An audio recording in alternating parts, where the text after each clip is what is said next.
एक समय की बात है। एक छोटे से गांव में एक गरीब ब्राह्मण और उसकी पत्नी रहते थे। वे बहुत ही श्रद्धा भाव से भगवान शिव और माता पार्वती की पूजा किया करते थे। लेकिन उनकी सबसे बड़ी पीड़ा यह थी कि उनके घर में हमेशा गरीबी बनी रहती थी। खाने के लिए भी कई बार अन्न नहीं होता था। फिर भी दोनों कभी भगवान से शिकायत नहीं करते थे। ब्राह्मणी हर सोमवार को व्रत रखती और शिवलिंग पर जल चढ़ाकर प्रार्थना करती, हे भोलेनाथ, हमारे दुख दूर करो, हमारे घर में सुख शांति लाओ। एक दिन भगवान शिव और माता पार्वती पृथ्वी पर भ्रमण करने निकले। जब वे उस गांव में पहुंचे तो उन्होंने उस गरीब दंपत्ति की भक्ति देखी।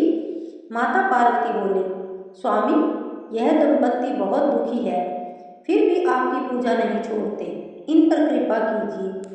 भगवान शिव मुस्कुराए और बोले, जो सच्चे मन से भक्ति करता है उसका कल्याण अवश्य होता है। अगले सोमवार ब्राह्मणी व्रत करके मंदिर गई। वहां उसे एक वृद्ध साधु मिले। साधु ने कहा, बेटी, तुम्हारी भक्ति से भगवान प्रसन्न है। तुम हर सोमवार शिव जी का व्रत करो, गरीबों को भोजन कराओ और सच्चे मन से ओम नमः शिवाय का जाप करो। ब्राह्मणी ने वैसा ही किया। धीरे धीरे उनके घर की दरिद्रता दूर होने लगी। उनके पति को अच्छा काम मिलने लगा, घर में धन आने लगा और सुख समृद्धि बढ़ने लगी। कुछ समय बाद गांव में अकाल पड़ गया। लोगों के पास खाने को कुछ नहीं बचा। लेकिन उस ब्राह्मण परिवार के घर में अन्न की कभी कमी नहीं हुई। वे रोज गरीबों को भोजन करवाते और भगवान शिव का गुणगान करते। यह देखकर गांव वाले आश्चर्य करने लगे। तब ब्राह्मण ने सबको बताया, यह सब भगवान शिव की कृपा और सोमवार व्रत का फल है। उस दिन से पूरे गांव के लोग सोमवार का व्रत रखने लगे और भगवान शिव की पूजा करने लगे।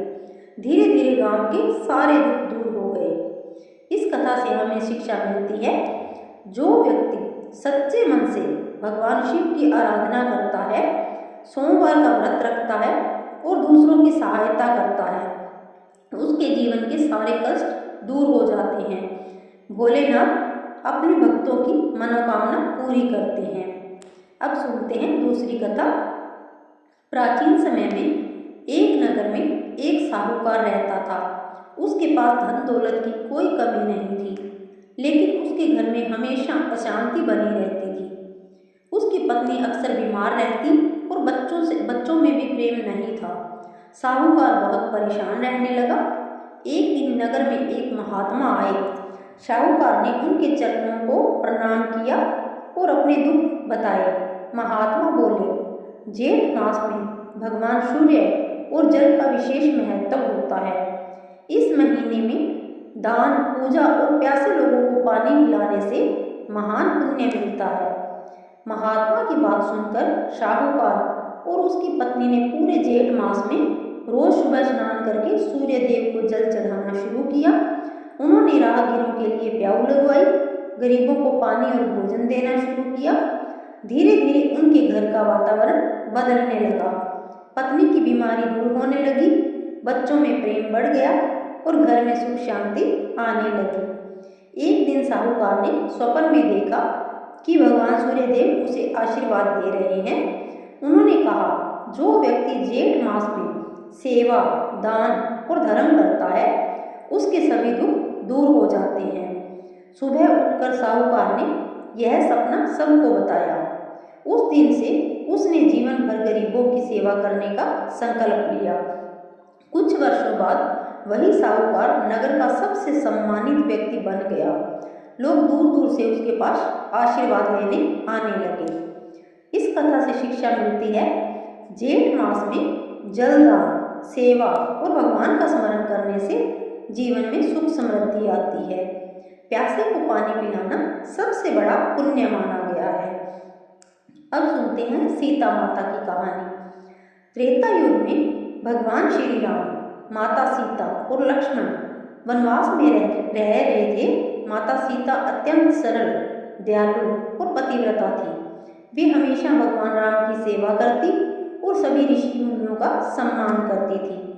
वन में रहते समय एक दिन माता सीता ने देखा कि एक वृद्ध स्त्री बहुत भूखी और प्यास से परेशान है।